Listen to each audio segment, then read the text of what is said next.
सभी को नमस्कार। कोरोना महामारी की वजह से हुए लॉकडाउन की अवधि में बच्चों के समय का नुकसान ना हो और उनकी पढ़ाई नियमित रूप से चलती रहे, इसके लिए उत्तर प्रदेश सरकार द्वारा माध्यमिक विद्यालयों में पढ़ने वाले बच्चों के लिए व्हाट्सएप वर्चुअल क्लास मॉडल के माध्यम से ऑनलाइन पढ़ाई कराई जा रही है। व्हाट्सएप मॉडल के माध्यम से हजारों अध्यापक व्हाट्सएप ग्रुप बनाकर बच्चों को शिक्षण कार्य करा रहे हैं।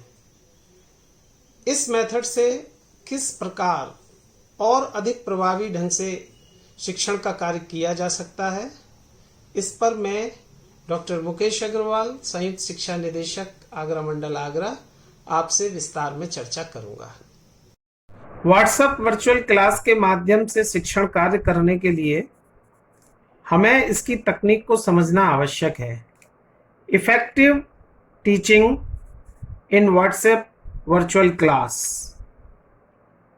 एक मोबाइल फोन में सबसे पहले ग्रुप का निर्माण किया जाता है और उस ग्रुप को एक नाम दिया जाता है। ग्रुप का नाम आकर्षक होना चाहिए और सेल्फ स्पीकिंग होना चाहिए। ये आप देख सकते हैं कि एक ग्रुप का नाम है GIC आगरा 12A इकोनॉमिक्स।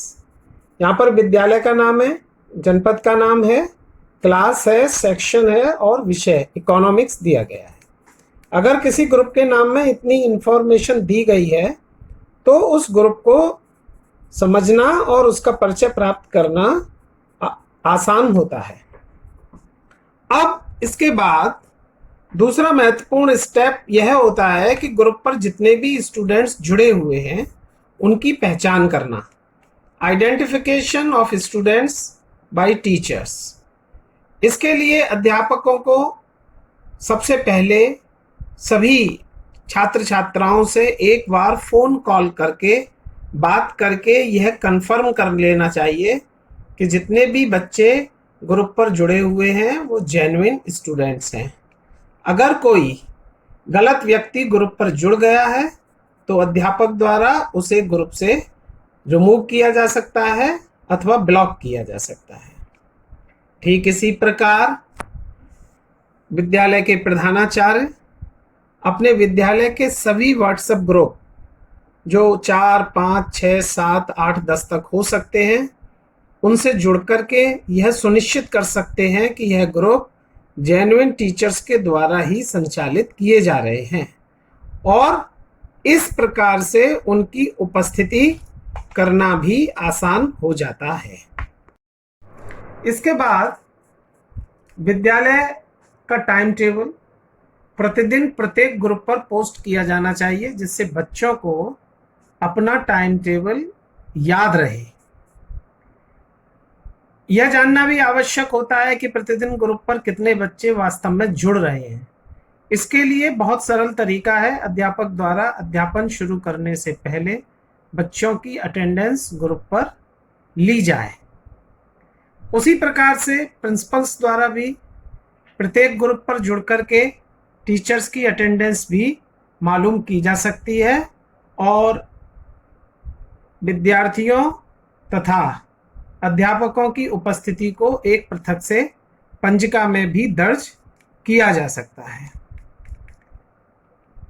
अब सबसे महत्वपूर्ण है कि व्हाट्सएप पर किस मेथोडोलॉजी का प्रयोग किया जाए जिससे कि हमारा शिक्षण कार्य प्रभावी हो। सबसे पहले अध्यापक को अध्ययन प्रारंभ करने से पहले पढ़ाए जाने वाले विषय और उसके अंतर्गत जो निर्धारित टॉपिक है उसका एक कंसेप्ट नोट जो 4, 5 अधिकतम 8 पंक्ति का हो सकता है उसे ग्रुप पर पोस्ट करना चाहिए। इसके बाद छोटे छोटे टेक्स्ट मैसेज और वॉइस मैसेज शिक्षण कार्य के लिए प्रयोग किए जाने चाहिए। जिस प्रकार व्हाट्सएप पर सिंपल चैटिंग करते हैं उसी प्रकार से टेक्स्ट मैसेज और वॉइस मैसेज के माध्यम से हम लेसन को आगे बढ़ा सकते हैं।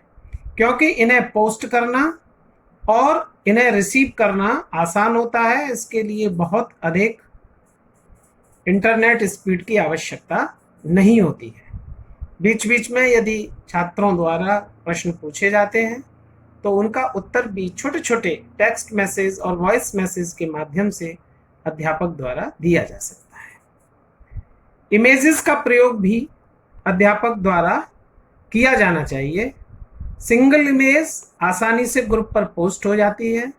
लेसन से संबंधित कोई चित्र, डायग्राम, पैराग्राफ, नोट, स्लोगन, उसका फोटो खींचकर ग्रुप पर पोस्ट कर दिया जाए, जो बीच बीच में बच्चों को लेसन समझाने के लिए उपयोगी साबित होगा।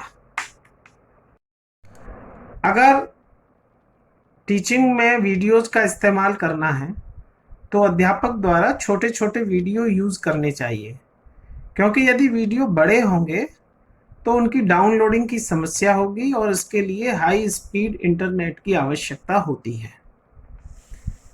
अगर आवश्यक है तो हमें बड़े वीडियो का केवल लिंक शेयर करना चाहिए।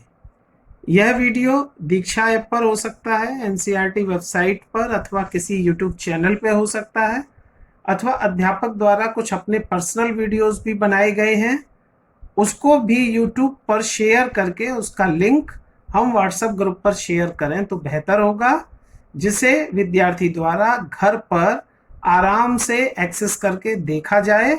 यह उनके लिए एक होमवर्क के रूप में भी काम करेगा। पॉइंटर का इस्तेमाल अपनी विषय वस्तु को समझाने के लिए किया जा सकता है, अपने वीडियो में अथवा अपनी पीपीटी में, जिस तरह से मेरे द्वारा यहाँ पर पॉइंटर का इस्तेमाल किया जा रहा है। अगर ऐसा लगे कि किसी विद्यार्थी की कोई विशेष समस्या है तो टीचिंग के दौरान ही उसी फ़ोन से, अथवा अगर आपके पास फैसिलिटी है तो किसी दूसरे फ़ोन से उसे कॉल करके उसकी प्रॉब्लम का सॉल्यूशन किया जा सकता है।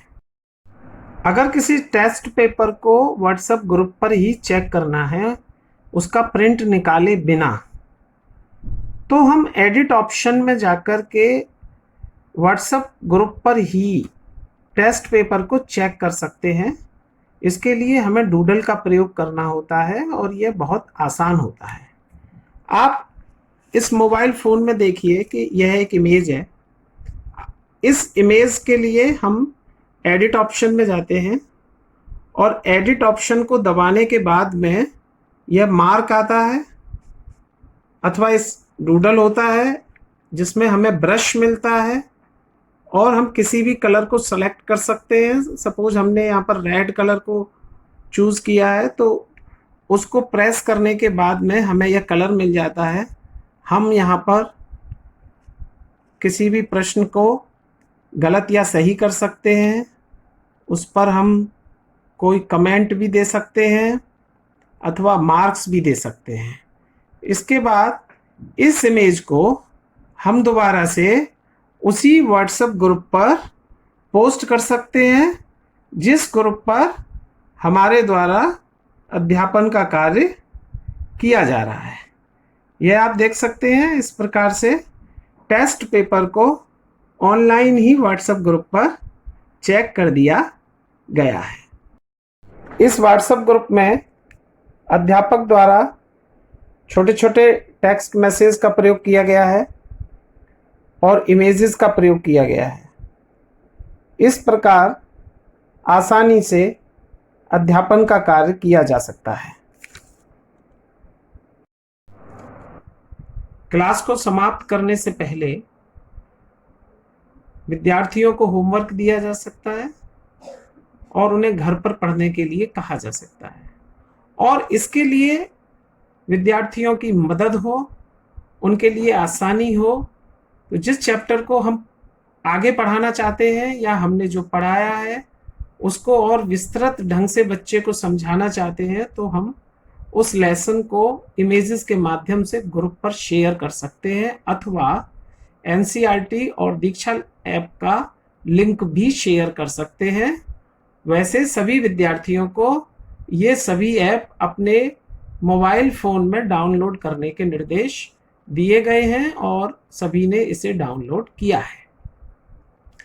अब क्लास समाप्त करने के बाद अध्यापक की यह इच्छा है कि इस ग्रुप पर कोई मैसेज ना आए, तो वह ग्रुप में ओनली एडमिन सेटिंग करके उस ग्रुप पर आने वाले अनावश्यक मैसेज को रोक सकता है।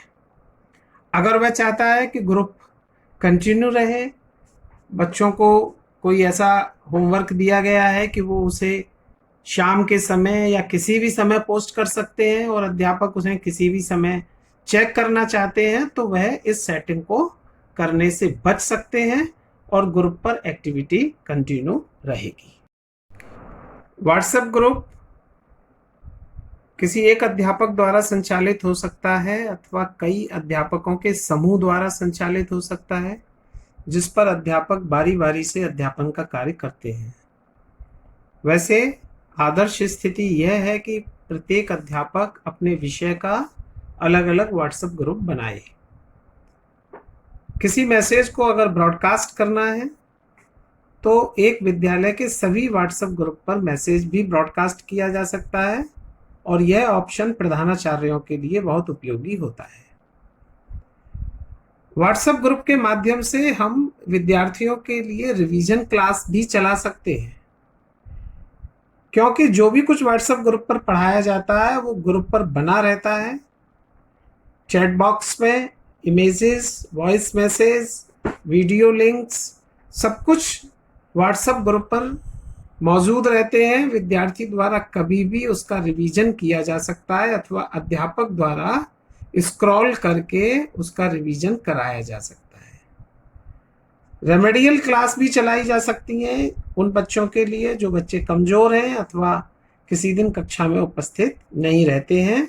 इसी प्रकार विशिष्ट कक्षाओं का आयोजन भी व्हाट्सएप ग्रुप पर किया जा सकता है। जिस प्रकार विद्यालयों का निरीक्षण किया जाता है, उसी प्रकार व्हाट्सएप ग्रुपों पर भी विद्यालयों का और हो रहे शिक्षण कार्य का इंस्पेक्शन किया जा सकता है। इसके लिए आसान तरीका है, कोई भी निरीक्षण करता अधिकारी व्हाट्सएप ग्रुप पर जुड़ करके व्हाट्सएप ग्रुप पर चल रही शैक्षणिक गतिविधि का अवलोकन कर सकते हैं, उन्हें सुझाव दे सकते हैं, उन्हें मोटिवेट कर सकते हैं अथवा उन्हें कोई नई तकनीक अपनाने के लिए प्रेरित कर सकते हैं। व्हाट्सएप ग्रुप पर चल रहे अध्यापन कार्य का फीडबैक लेने के लिए वेबिनार्स आयोजित की जा सकती हैं।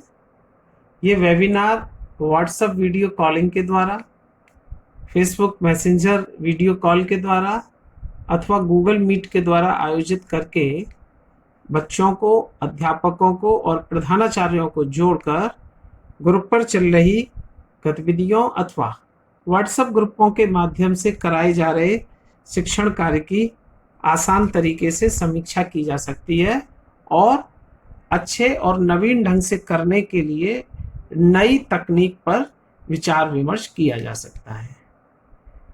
इस प्रकार हम देखते हैं कि व्हाट्सएप ग्रुप का प्रयोग करके सरल, सुलभ और अत्यंत सस्ते ढंग से बच्चों को घर बैठे ही शिक्षा प्रदान की जा सकती है। देश की सेवा कैसे करेंगे? पढ़कर करेंगे, पढ़ाकर करेंगे और बच्चों को अच्छा इंसान बनाकर करेंगे। जय हिंद, जय भारत।